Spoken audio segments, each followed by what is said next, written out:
Segunda de Crónicas. En el libro de Segunda de Crónicas.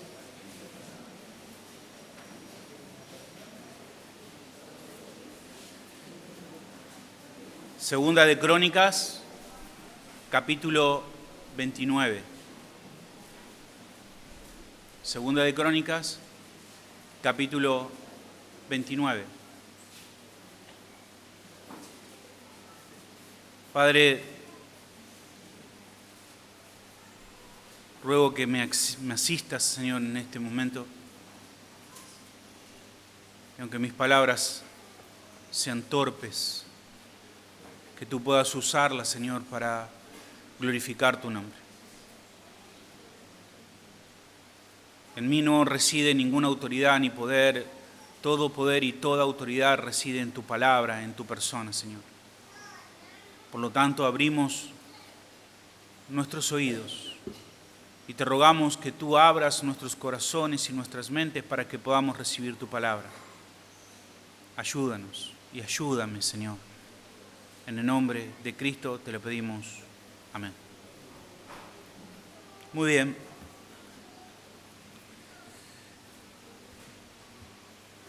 Segunda de Crónicas, capítulo 29. Vamos a leer un versículo, luego vamos a ver hasta el versículo 10, pero solamente ahora vamos a leer el primer versículo, donde dice: comenzó a reinar Ezequías, siendo de 25 años, y reinó 29 años en Jerusalén. El nombre de su madre fue Abías, hija de Zacarías, y vamos a leer el versículo 2, donde dice que este rey, Ezequías, dice: e hizo lo recto ante los ojos de Jehová, conforme a todas las cosas que había hecho David, su padre. Amén, hasta ahí. Si quiere usted tomar su asiento.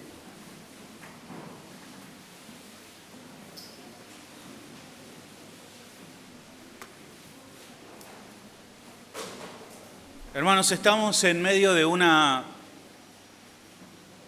sociedad difícil, cada día es más difícil. Esto no es algo que tienen que contarnos a nosotros, es algo que podemos ver todos los días. No solamente porque nos los cuenta el televisor, sino porque lo podemos ver. Cuando salimos a las calles, vemos que estamos en medio de una sociedad corrupta, profundamente idólatra, extremadamente supersticiosa. Una sociedad que ha hecho del pecado su forma de vida. Vemos que mediante el pecado se compra, se vende, se publicita. Una sociedad donde vemos constantemente que se ignora a Dios, inventores de males. Y no solamente ignoran a Dios, sino que se levantan contra Dios, se levantan contra sus principios, se levantan contra la institución, por ejemplo, del matrimonio, institución impuesta por Dios, contra la familia, contra la iglesia. Y en medio de esta sociedad, nosotros vemos que a pesar de haber tanta maldad en medio de nosotros, también se han levantado muchísimas iglesias. También eso lo podemos ver con nuestros ojos. Si salimos a la calle y damos una vuelta, manzanas, nos vamos a encontrar con una iglesia, con otra iglesia, con otra iglesia. Estamos rodeados de congregaciones que, por ejemplo, un día como hoy, domingo, abrirán sus puertas para que personas puedan asistir a ellas. Pero vemos que esas iglesias son tímidas, apáticas, sin compromiso con la palabra del Señor. Iglesias que están deslumbradas por el mundo, por la forma de vivir del mundo, por la forma de prosperar del mundo. De tal forma que la iglesia, entre comillas, y hablando de forma general, busca imitar al mundo. Busca traer al mundo a las plataformas de la iglesia, sus formas, sus principios, sus razonamientos. Y tú te encuentras en medio de toda esta situación espantosa y que al parecer no encuentra remedio por ningún lugar. Y tal vez también, particularmente, tú puedas ser parte de una familia que no vaya a la iglesia, que no hable como tú hablas, que no piensa como tú piensas, que no comparte tu fe. Y eso es también una situación aún más difícil dentro de las dificultades que nos encontramos. O quizás sí estás en el seno de una iglesia que va a la iglesia, pero es como si no lo fueran. Tus padres no te enseñan a obedecer a Dios, no se ocupan por tu crecimiento espiritual, no te dan el ejemplo de padres creyentes. Al contrario, tú ves su hipocresía. Al contrario, en vez de ayudarte en tu crecimiento espiritual, parece que pusieran tropiezo para que tú puedas crecer en la fe. Y tú estás parado allí en medio de esa situación y dices, ¿qué puedo hacer? ¿Qué puedo hacer? ¿Qué posibilidades tengo para llegar a ser un hombre o una mujer de Dios? Necesito ejemplos, necesito gente que me ayude. ¿Qué digo? No solamente no me ayudan, sino que a veces me ponen trabas, dificultades. Y entonces, ¿para qué esforzarme? Es imposible que yo pueda florecer espiritualmente en medio de esta realidad, en medio de esta situación, con tantas cosas en contra. Sería muy difícil que yo me propusiera poder ser un hombre o una mujer de Dios, una herramienta en las manos de Dios para la transformación de mi vida y de los que están a mi alrededor. Y si este, hermano, es el pensamiento que viene a tu mente hoy, yo quiero compartirte una historia, la historia de un joven que se levanta en medio de una sociedad también perversa, en medio también de una familia difícil, pero él se levanta contra todo pronóstico para ser un instrumento de avivamiento en las manos de Dios. Y mi esperanza y mi deseo es que a medida de que seamos expuestos a la obra que Dios hace por medio del Espíritu Santo en la vida de Ezequías, el mismo Espíritu Santo que utilizó a este hombre nos instruya hoy a cada uno de nosotros, nos limpie, nos confronte, para que nosotros también podamos ser vasijas dispuestas a ser llenadas por el cielo, para experimentar en nuestras propias vidas un tiempo nuevo, un tiempo de avivamiento, y para ser también utilizado por Dios como herramienta de avivamiento para las personas que nos rodean. Y quiero destacar 3 cosas de la vida de Ezequías, de este rey. Y la primera cosa que quiero destacar es que Ezequías no se victimizó. No se victimizó. Lo podría haber hecho. Tenía buenas razones, tenía buenos argumentos, pero él no se victimizó. Nuestro texto dice que él hizo lo recto ante los ojos de Jehová. Y quiero decirte que también eran tiempos terribles, aún quizás más terribles y más perversos que hoy. Y el rey hizo lo recto delante de los ojos del Señor en un tiempo donde hacer lo recto delante de los ojos del Señor no tenía sentido, no tenía propósito. Cada quien hacía lo que bien le parecía. Lo normal, lo natural era ver a los creyentes viviendo como personas no creyentes, mezclando lo mundano con lo divino. Lo del momento era rebelarse contra Dios, darle la espalda a Dios, hacer lo malo delante de sus ojos, olvidarse de Dios, apartar el rostro del templo de Dios, vivir la vida como bien les parecía, volverle las espaldas a Dios. El buscar a Dios, el santificarse, el buscar estar en el templo del Señor, era algo que no tenía sentido ni valor. ni propósito para ellos. Y sin embargo, en medio de esta situación, un hombre de 25 años, un joven, asciende al trono y la Biblia dice que hizo lo recto ante los ojos del Señor. Y te puedo asegurar que nadie esperaba esto de Ezequías, nadie, absolutamente nadie. Porque él se crió ante la sombra, bajo la sombra de uno de los hombres más perversos que la Biblia describe. Fue un hombre que enojó a Dios como pocas personas lo enojaron. El nombre del papá de Ezequías era Acaz. Acaz, un instrumento en las manos de Satanás. De hecho, este hombre traicionó a Dios, al Dios de Israel, y se entregó a la idolatría de la forma más terrible, vulgar y condenable que un hombre lo podía hacer. La Biblia dice que hizo imágenes de Baal y le rindió culto. Inundó de idolatría la ciudad de Dios. Adoró en los lugares que Dios dijo que no se debía adorar, y en los lugares donde Dios había puesto su habitación lo inundó de ídolos. Y viendo que a los sirios le iba bien, él adoptó sus dioses, trajo sus dioses, empezó a adorar al palo y a la piedra de los asirios.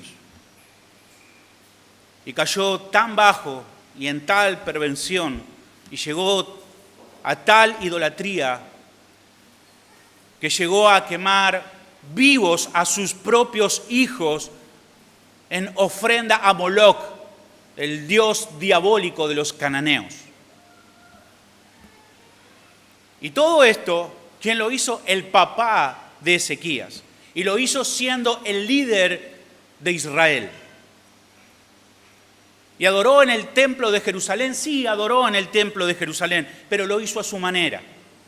En una oportunidad él se fue a Damasco y vio allí en un templo pagano de Damasco un altar, un superaltar. Él se sintió deslumbrado por ese altar y dijo: en el templo tenemos un altar tan sencillo, tan modesto. Mira este altar. Mira, a veces no sé si te pasa, tú vas a una iglesia y miras las plataformas y hay luces por acá, luces por allá, se prende la cruz de varios colores y tú dices: ¡wow! ¡Qué altar! Y en Sion tenemos un altar tan sencillo, de madera, apenas un par de focos que nos alumbra. Si tuviéramos un altar como ese. Y así fue lo que hizo Acaz. Agarró, volvió a Israel y le dijo a los levitas que le construyeran el altar que había visto en Damasco. Y despreció el diseño de Dios, porque el diseño que tenía el templo era el diseño que Dios le había dado a Moisés. Así que despreció a Dios y colocó allí un altar para adorar conforme los paganos adoraban a sus dioses. Y fue tan hipócrita, tan sinvergüenza, que no solamente tuneó la casa de Dios, sino que tomó el altar de bronce, lo sacó de su lugar y lo privatizó para su uso. Y dijo: ¿saben qué? Yo solamente voy a consultar en el altar de bronce. Un sinvergüenza. Ese fue el papá de Ezequías. No solamente fue un blasfemo, sino también fue un incrédulo. En el momento de que los enemigos comenzaron a acecharle, en vez de recurrir al Dios de los ejércitos, al Todopoderoso, ¿qué hizo? Fue y buscó ayuda de los asirios para que los asirios lo protejan. ¿Y cómo les pagó? Les pagó con la plata y el oro del templo. Y finalmente llegó a tener tanta indiferencia por el Señor, por la adoración, llegó a tal menosprecio de Dios, que finalmente, mira lo que dice Segunda de Crónicas, el capítulo 28, el versículo 24. Dice: además de esto, recogió Acaz los utensilios de la casa de Dios y los quebró, y cerró las puertas de la casa de Jehová, y se hizo altares en Jerusalén en todos los rincones. En cada rincón de la ciudad hizo un altar. Versículo 25. Hizo también lugares altos en todas las ciudades, en todos los rincones, en todas las ciudades de Judá, para quemar incienso a los dioses ajenos, provocando así a ira a Jehová, el Dios de sus padres. ¿Qué te parece? Este es el papá de Ezequías. Y es que no había profetas. ¿No había profetas en Israel? Sí, había profetas que enseñaban la palabra del Señor. Sí, era el tiempo de Isaías, era el tiempo de Miqueas. Ellos proclamaban la palabra de Dios y sí había padres que enseñaban a sus hijos la palabra de Dios al levantarse en el camino, al acostarse. Sí había padres responsables que enseñaban quién era Dios, a temer a Dios, a depender de Dios, pero no fue el caso de Ezequías. Ezequías no fue un niño que se crió bajo el cuidado de hombres temerosos, mujeres temerosas de Dios. ¿Quién fue el maestro de Ezequías? Su padre. ¿Y qué podría aprender de su padre? Bueno, podía enseñarle muy bien a hacer sacrificios humanos, a contaminar el culto y la adoración verdadera, a profanar el templo, a temer al hombre, a buscar el apoyo de los mortales en vez de buscar ayuda del Todopoderoso, a vivir de espaldas a Dios, a despreciar sus mandamientos. Eso fue lo que Ezequías mamó de chiquito, eso es lo que vio en su casa. Ese fue su home schooling, su escuela en casa. Así se crió, bajo esos ejemplos de su casa y de su padre. Pero contra todo pronóstico, el joven rey Ezequías se levantó en medio de la noche más densa, de la noche más inmoral de la nación de Israel, y se levantó con la decisión de ir hacia la conquista de un tiempo nuevo. Ezequías no se adaptó a la corriente, no se dejó arrastrar por la corriente como un pez muerto, como una hoja seca. Ezequías no ajustó la sintonía de su alma con la del mundo. No calibró la temperatura de su corazón con las pasiones que lo rodeaban, no. Se rebeló contra la inercia del mundo, desafió los acuerdos sociales, desafió la mediocridad religiosa de su tiempo. No se resignó a vivir bajo el impío patrón de su padre, no, se rebeló a eso. Tenía todas las condiciones para ser un hombre más impío aún que su padre. Profano, pero no. Su padre era entendido en la maldad y él había visto como su padre había vivido de esa manera. El mismo Ezequías seguramente tendría un acopio, tendría un depósito de todas las desvergüenzas de su padre, sin temor de Dios. Seguramente todo aquel que pensaba en Ezequías sepultaba de lleno la idea de que Ezequías se podía transformar alguna vez en un hombre que temiera a Dios, que buscara a Dios, mucho menos impulsar una reforma o un avivamiento, mucho menos ser un instrumento en las manos de Dios para traer nuevos tiempos a la nación de Israel. Pero precisamente eso fue lo que ocurrió. Fue un instrumento en las manos de Dios para traer un tiempo distinto a la nación de Israel. ¿Por qué? Porque no se lamentó diciendo, bueno, soy Ezequías, hijo de un demonio, ¿qué voy a hacer? Todo el mundo hace lo que quiere, todo el mundo desprecia a Dios, es tarde para hacer cambios, ya los cambios no son posibles, ya se ha perdido todo.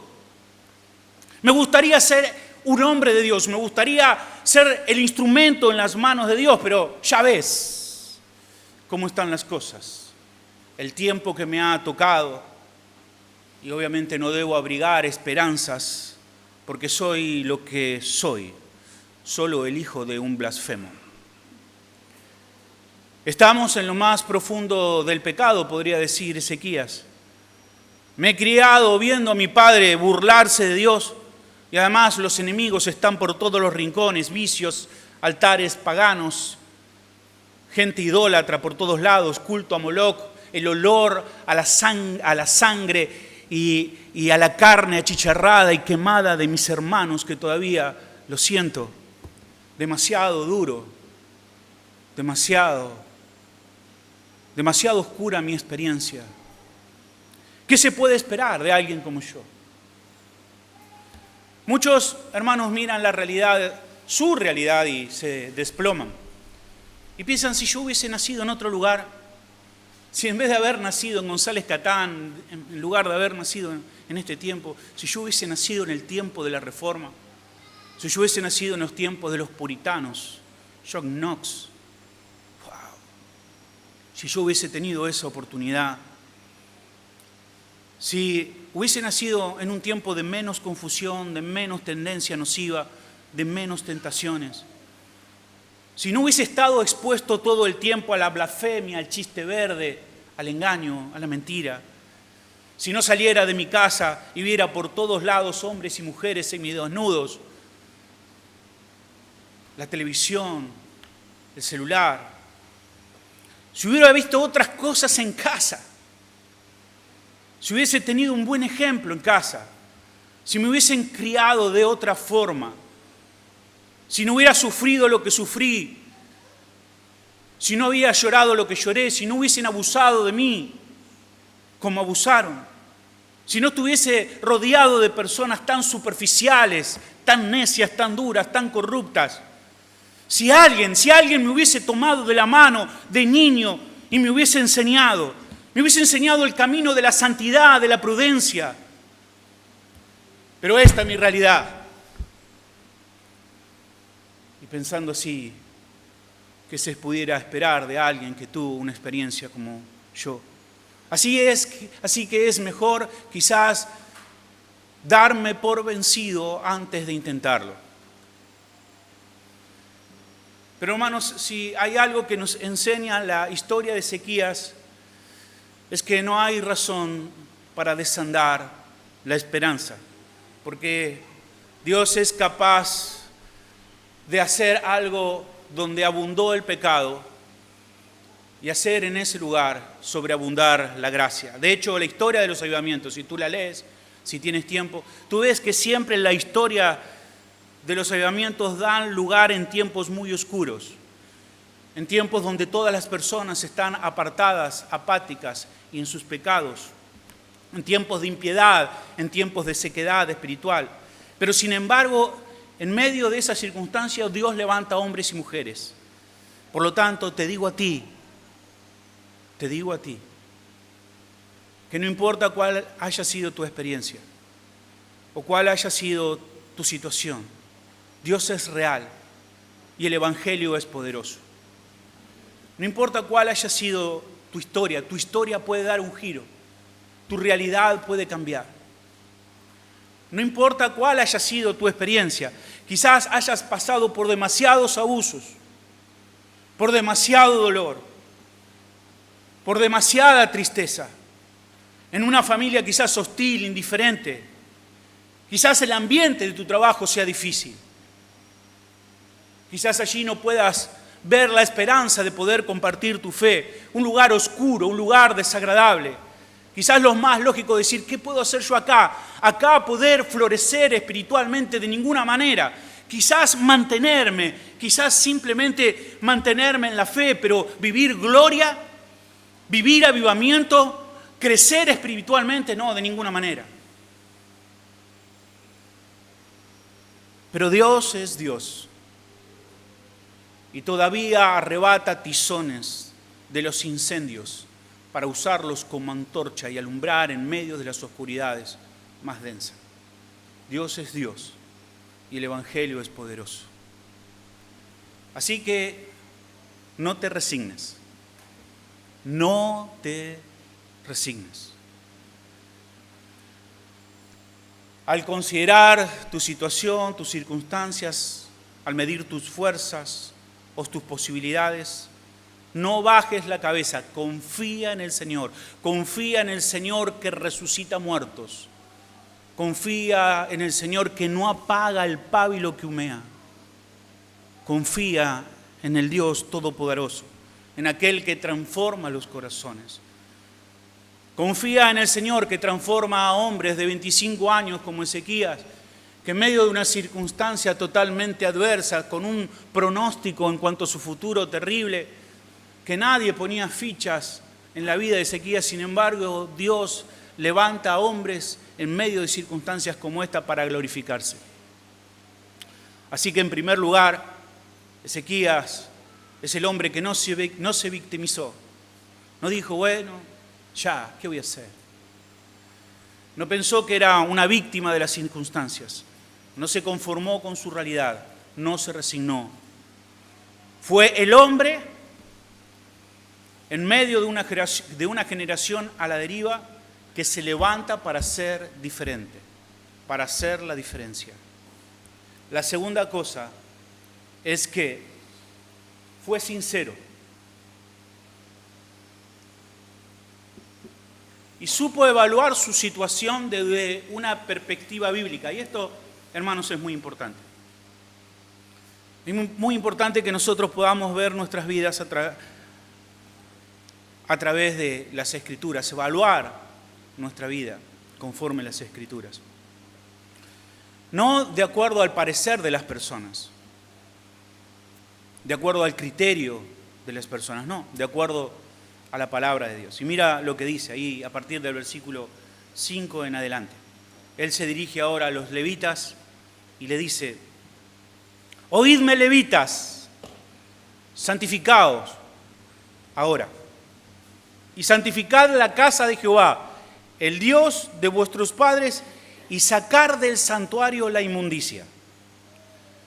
Porque nuestros padres se han rebelado y han hecho lo malo ante los ojos de Jehová, nuestro Dios. ¿Por qué? Porque le dejaron y apartaron su rostro del tabernáculo de Jehová y le volvieron las espaldas. Aún cerraron las puertas del pórtico, algo que no se debería haber hecho.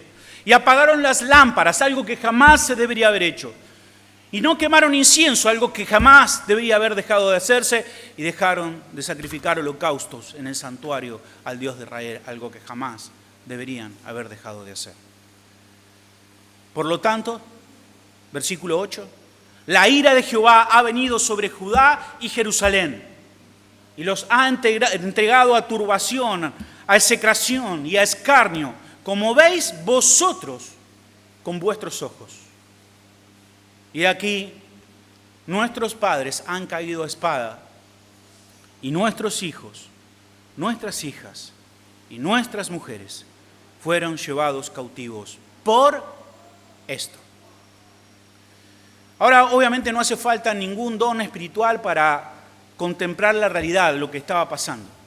No era difícil darse cuenta de la circunstancia en la que estaban viviendo. Dice que los padres habían caído a espadas, y nuestros hijos y nuestras hijas y nuestras mujeres han sido llevadas cautivas.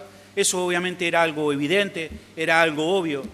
De hecho, Ezequías dice, como vuestros propios ojos pueden ver esto. Todo el mundo estaba viendo lo que estaba pasando. Ahora, las dos últimas palabras del versículo 9 son las que hacen la diferencia. Son las que ponen en manifiesto que los ojos del rey habían sido ungidos por el colirio del cielo. Dice, nuestros padres han caído y nuestros hijos e hijas y mujeres están cautivas. Sí, eso lo sabe todo el mundo.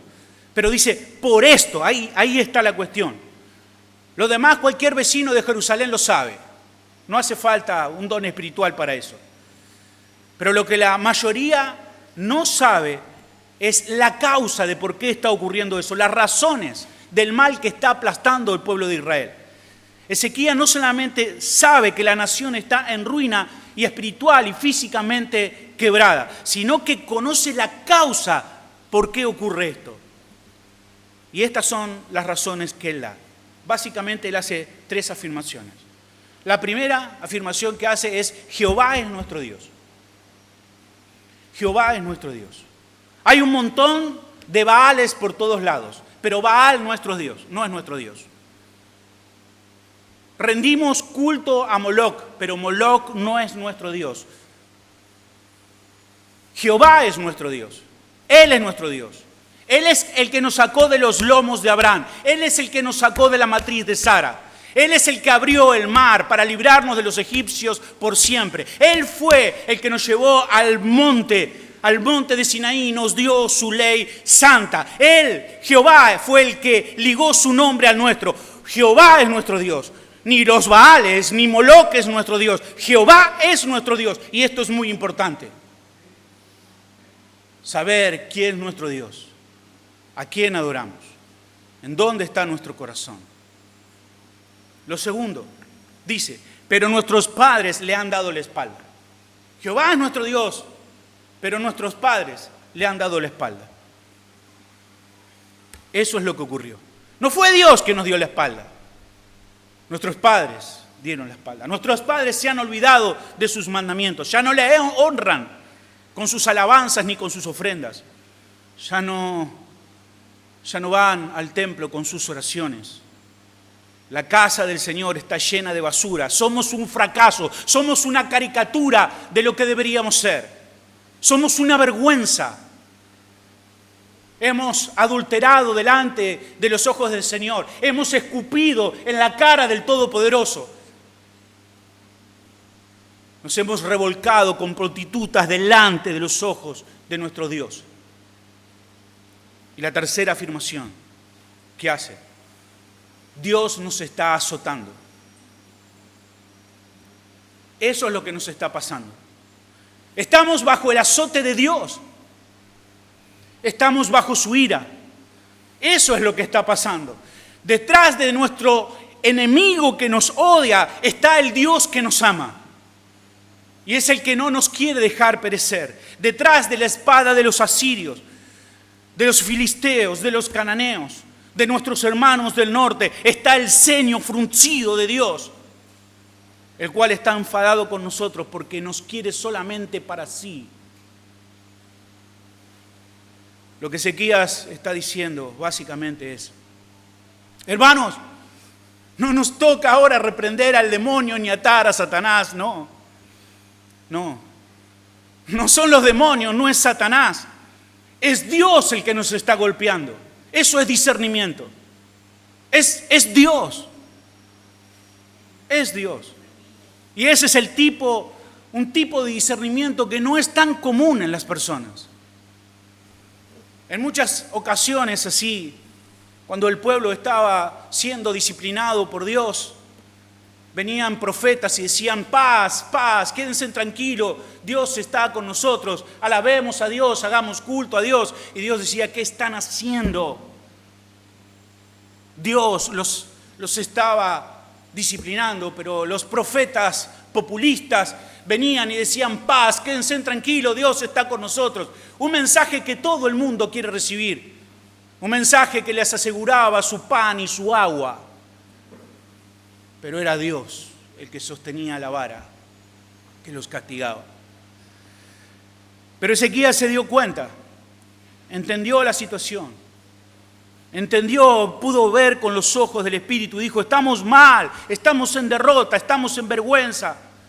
Pero no por lo malo de los enemigos, no porque Dios haya dejado de ser poderoso, no porque Dios se haya olvidado de sus misericordias, no porque Dios haya cambiado, no, es porque somos un horror, somos un fracaso. Porque hemos ofendido al Señor de todas las formas posibles, nos hemos olvidado de Él. Y Él ha restringido su gracia para con nosotros. Ha restringido su influencia salvadora y nos está dejando a merced de nuestras pasiones y de nuestros adversarios.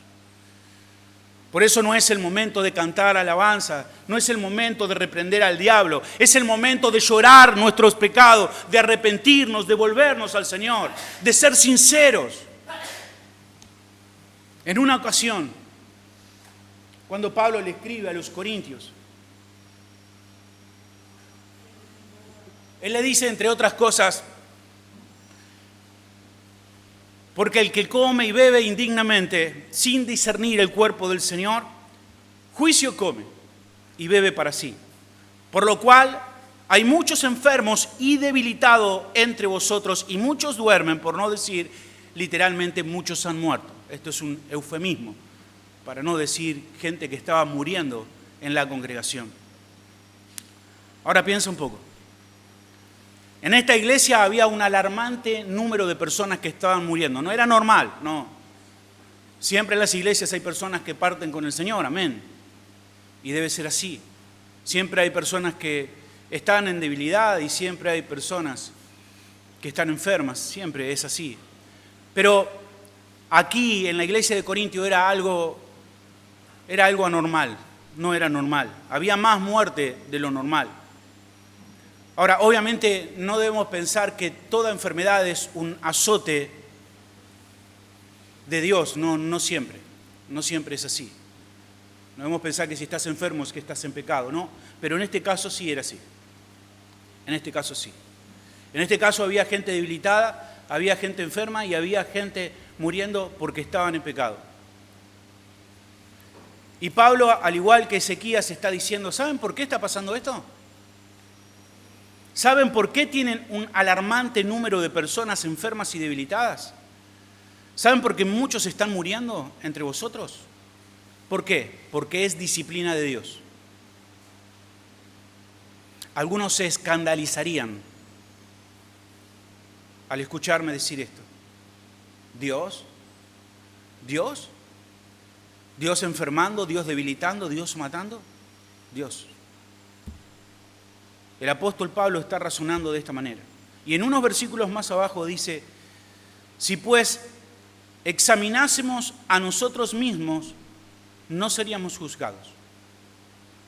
Si nos examinásemos a nosotros mismos, no seríamos juzgados. Mas siendo juzgados, somos castigados por el Señor, para que no seamos condenados por el mundo. Dios nos aplica su vara y su disciplina firme y amorosa para volvernos a la senda de la prudencia, para que desandemos el camino que hemos emprendido, para que no nos desbarranquemos en el barranco de los impíos, para que reaccionemos, para que nuestras almas sean salvadas. Y lo que Pablo les dice es que están pecando gravemente contra el Señor, usando este santo y sagrado memorial que era la Santa Cena, para que podamos tener memoria del sacrificio de nuestro Señor Jesucristo, para solo hacer diferencia entre condiciones sociales. Para que se vea que soy rico, para que se vea que tengo riquezas, trayendo alimentos en abundancia y comiendo y saciándome, y para que el pobre se nota que es pobre sin poder traer nada para comer. Y en esta circunstancia, Dios estaba disciplinando a la iglesia de los Corintios. Y dice Pablo, ¿sabes que el Señor se está moviendo? El Señor se está moviendo en medio de nosotros. Y alguno podría decir, gloria a Dios, Dios se está moviendo. Pero Dios se está moviendo con una vara en medio de nosotros. Es duro, pero es sincero. Estamos haciendo las cosas mal y no nos merecemos un premio, nos merecemos un azote. Porque si somos sinceros, diremos, si no somos sinceros, diremos que solo debemos hacer frente a los demonios, hagamos guerra espiritual y declaremos que Dios está peleando con nosotros y el Señor nos estaría viendo diciendo, ¿qué están haciendo necios? ¿Sabes? Una de las cosas más difíciles que tuvimos que enfrentar cuando entendimos que estábamos haciendo todas las cosas mal en la iglesia, seguramente algunas las seguimos haciendo mal, pero en un momento estábamos haciendo todas las cosas mal. Y dijimos, ¿sabes? Volvámonos. Seamos sinceros en nuestra situación. Y sabes que hubo hermanos que fue lo que más les costó, de ser sinceros y ser responsables con su propia situación. De decir, las cosas en mi casa están mal porque yo no busco a Dios, porque no le temo a Dios, porque no restrinjo mi carne, porque no me estoy santificando. Y decía, no, pastor, venga a casa y ore para liberación. Ore para que el espíritu de pelea salga de casa. Ore, pastor, para que el espíritu de rebelión de mi esposa salga. Ore, pastor, para que este espíritu de malas palabras salga de mí. No son los demonios, hermano, eres tú. Y hasta que tú no reconozcas que eso no viene del diablo, eso viene de tu carne. Y hasta que tú no decidas santificarte, por más que ates al demonio y hagas guerra espiritual, Dios te va a seguir azotando. Dios te va a seguir disciplinando. Hay personas que no les gusta pensar, hay personas que les gusta vivir, prefieren no reflexionar. Les resulta incómodo plantearse este tipo de cuestiones. No se preguntan por qué no levanto la cabeza, por qué mi casa es un desastre, por qué mi matrimonio va peor, por qué mis hijos están rebeldes. Pastor, mis hijos están rebeldes. Pastor, mis hijos no quieren venir a la iglesia. Ore para que mis hijos no vienen a la iglesia. Pero te preguntaste por qué. Te preguntaste si eres un hipócrita. Te preguntaste si estás haciendo lo que debes hacer en la crianza de tus hijos. Te preguntaste si eres un ejemplo para ellos. No, son ellos, no, eres tú primero. Eres tú. Permítame que te hagas dos preguntas. Primero, ¿cómo estás? ¿Cómo estás? Tristemente hay personas que ni siquiera podrían responderme esto. Ni siquiera podrían decirme cómo están conforme a las Escrituras porque no conocen las Escrituras. O sea, tú no sabes cómo deberías vivir, cómo debería ser tu vida cristiana, cuál es en la plenitud que deberías estar viviendo porque no conoces cómo un cristiano vive. Entonces, como no tienes parámetros, ni siquiera puedes saber si estás bien o mal.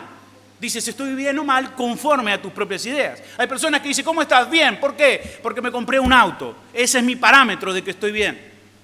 Pero eso no es un parámetro para saber si estoy creciendo espiritualmente. Los parámetros para saber si estoy bien o mal están en las Escrituras. Ahora la pregunta que yo te hago es, ¿estás bien? ¿Cómo estás? Bueno, si tú no conoces la palabra de Dios, no me puedes decir cómo estás. Quizás tú te piensas que estás bien, pero sos un desastre. No saben, muchas personas que no saben cuáles son las posibilidades que las Escrituras conceden a los verdaderos creyentes.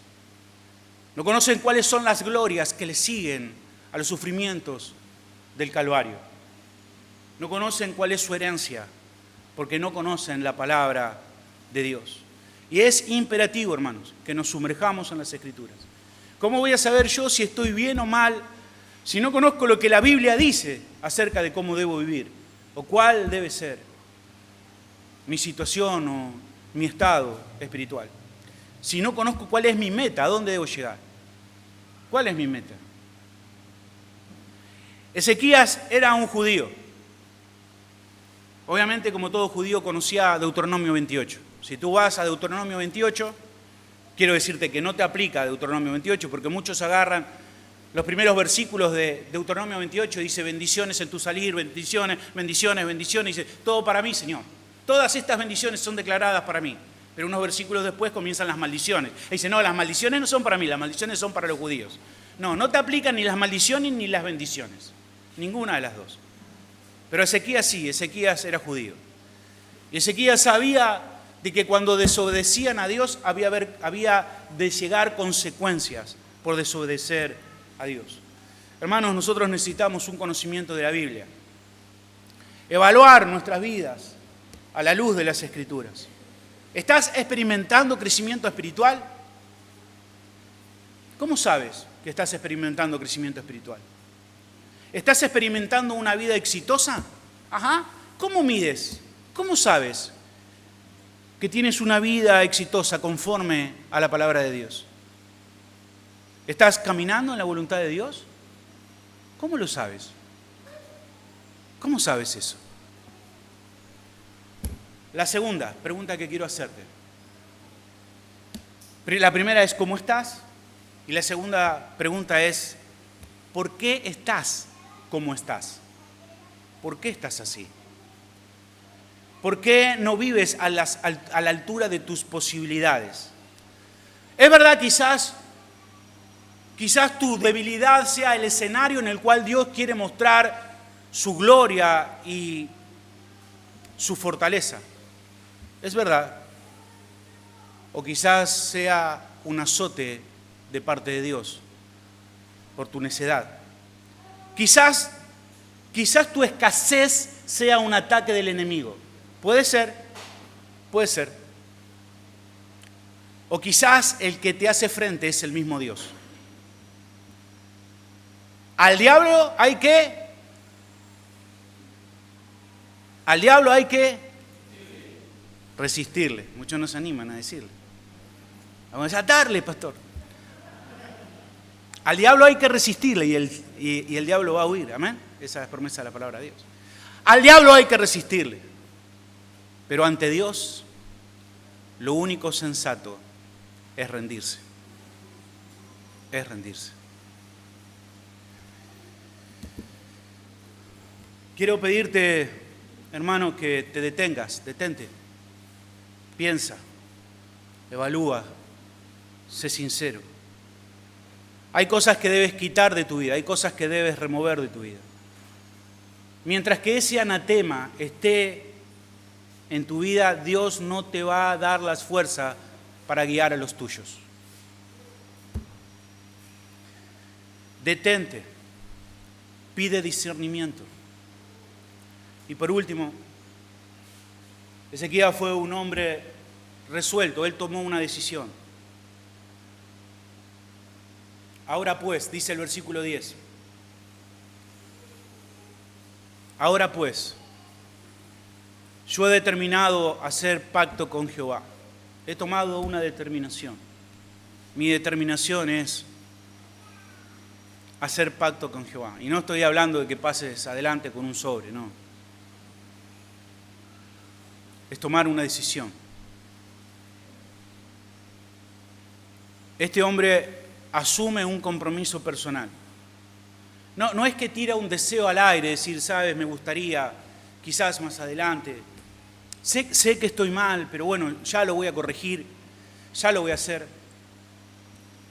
Soluciono estas cosas que me quedan, tengo que arreglar un par de cosas, y después. O sea, una persona que responde de esa manera no necesariamente es un hipócrita. O sea, quizás sinceramente tiene el deseo de cambiar, pero es una persona que no tiene determinación. Te dice, sí, bueno, más adelante, pero ese más adelante puede ser nunca. Jamás. No le pone fecha, no pone un momento, no determina de qué manera. No marca la hora, no marca el día. No está decidido. No lo resolvió. No lo puso en sus prioridades. No lo concreta. Lo deja abierto para algún momento. Hermano, yo habré fracasado en mi intento hoy de predicar.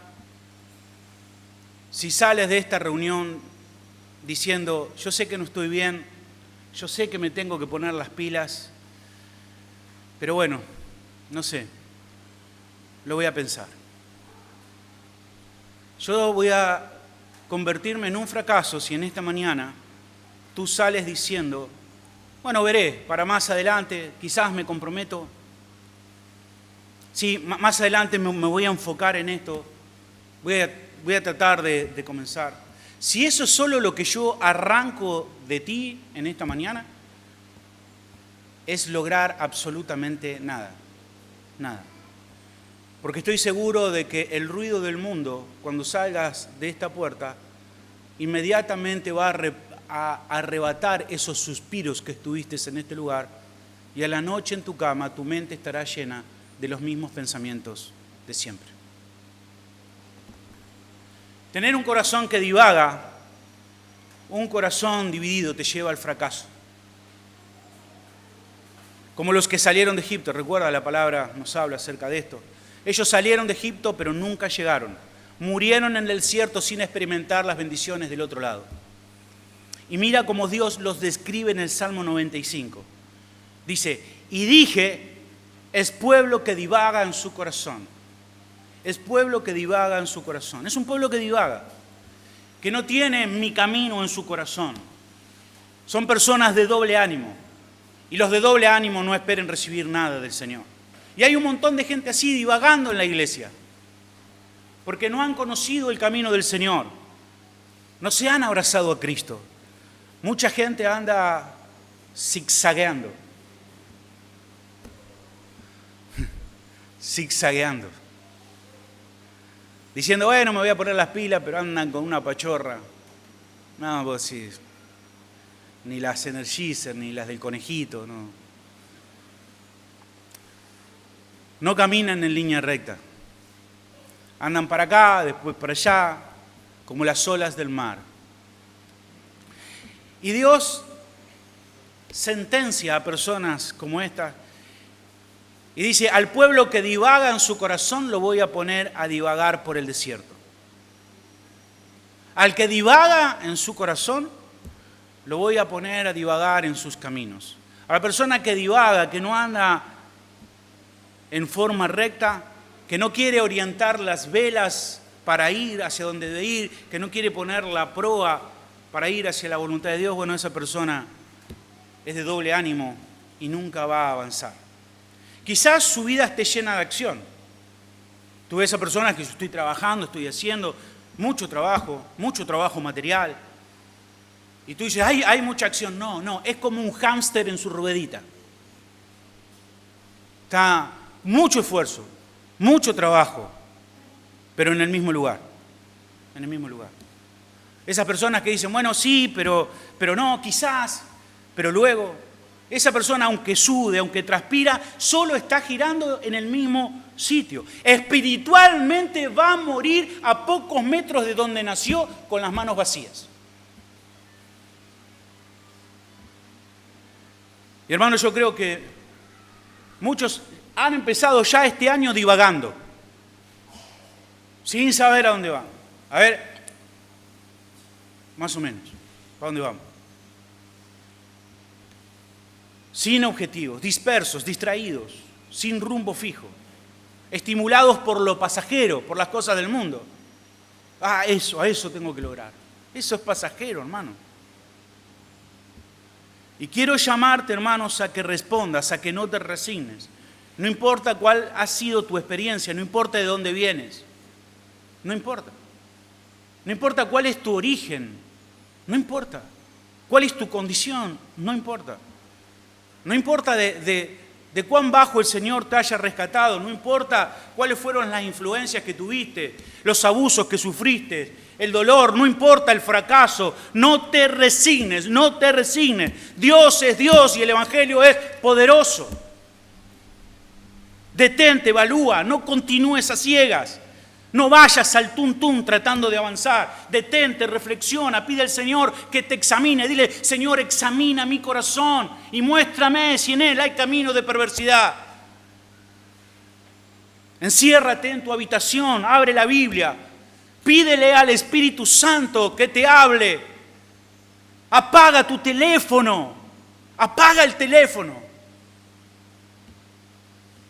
Enciérrate en el consejo de Dios. Y oblígate a guardar silencio. Y cuando Él te ilumine, cuando por medio de la palabra Dios te ilumine y te muestre, entonces ahí marca el día, marca el momento. Marca. Determínate y cambia. Haz los cambios. Involucra a otras personas. Hoy puedo decir, hermano, ¿sabes? 10 veces he dicho, 1000 veces he dicho que voy a involucrarme más a la iglesia, que voy a comprometerme, que voy a crecer, que por fin voy a dejar las estupideces que estoy haciendo, que voy a dejar de andar dando vueltas. Hermano, lo he dicho 1000 veces y hoy quiero que tú me ayudes. Quiero decirte que hoy me voy a determinar y quiero que me avergüences, quiero que me llames, quiero que me digas y que me digas, hermano, tú dijiste que ibas a cambiar, que ibas a enfrentar esta circunstancia. Ayúdame. Ayúdame. Hermano, hazlo ahora, en este tiempo. Jóvenes, ahora es el momento. ¿Cuándo? Cuando te duele la espalda y ni siquiera puedas agacharte. ¿Cuándo? Ahora es el momento. Conságrate ahora. Sea una antorcha, arde como fue Juan. Hoy es el momento. Levántate como un hombre, como una mujer en el Espíritu de Dios. Que podamos nosotros verte y quedarnos con la boca abierta diciendo, mira lo que Dios hace. Que no te avergüence mirar a tus mayores y decirle a tus mayores, basta ya. Que no te avergüence ir a tu casa de creyentes y sentarte a la mesa y decirle a tus padres, basta ya, basta de pavadas. Basta de ser hipócritas. Basta, es el momento de servir a Dios. Es el momento de comprometernos en serio, es el momento de creer, es el momento de santificarnos. Basta ya, no te avergüences.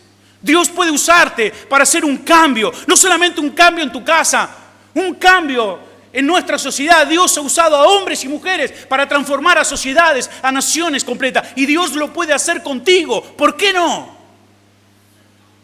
Solo tienes que creer y determinarte.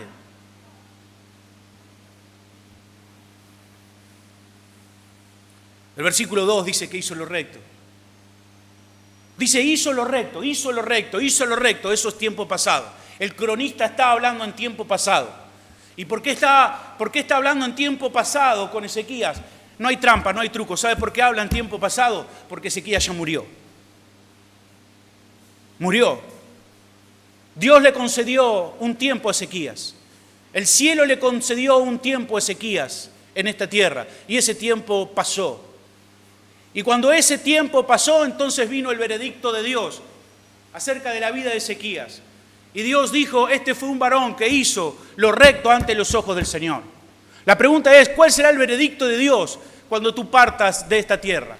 Dirá, ¿fue un hombre, una mujer que hizo lo recto delante de los ojos del Señor? ¿O alguien que no hizo lo recto delante de los ojos del Señor? Tienes un tiempo, tienes una oportunidad.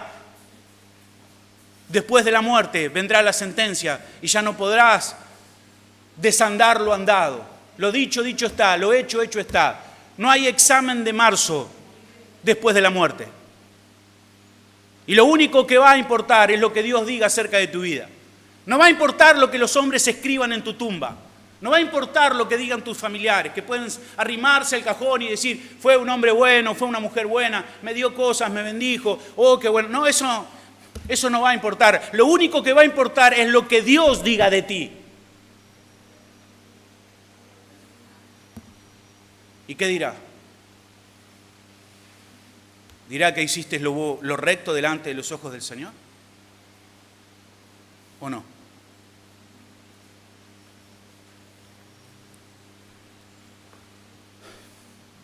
Hermanos, quiero animarte para que tomes decisiones. Yo sé que hablar de la muerte a los jóvenes parece algo tonto, pero no hay nada más estúpido que no tener en cuenta la muerte. Yo quiero animarte a que tomes decisiones. Siéntate, busca al Señor, sé serio, solemne, y mientras estés allí, que el Señor te incomode, que te dé discernimiento para que puedas ver tu situación. Y luego que Dios te dé un corazón decidido como el de Cristo. Cristo tuvo un corazón decidido. Él afirmó su rostro a Jerusalén. Él no anduvo zigzagueando. Él fue directo a la voluntad de Dios. Un corazón como el de Cristo, como nos dice las Escrituras. Él no titubeó, Él no divagó. Anduvo sin atrasos. Fue a cumplir directamente el cometido que el Padre le encomendó. Hermano, yo te pido que tú no andes como una hoja seca, como un pez muerto. Tú podrás decir, pero yo podré, pastor, usted no conoce mi vida. Sí, es verdad, yo no la conozco, pero Dios sí la conoce. Pastor, yo no tengo fuerzas. No es con tus fuerzas. es con las fuerzas del Señor. Puedes determinarte hoy, tú puedes salir de este lugar determinado a cambiar tu realidad. Tú puedes salir de este lugar determinado a hacer la diferencia en tu generación. Tú lo puedes hacer porque Dios quiere que tú respondas a este llamado. Padre,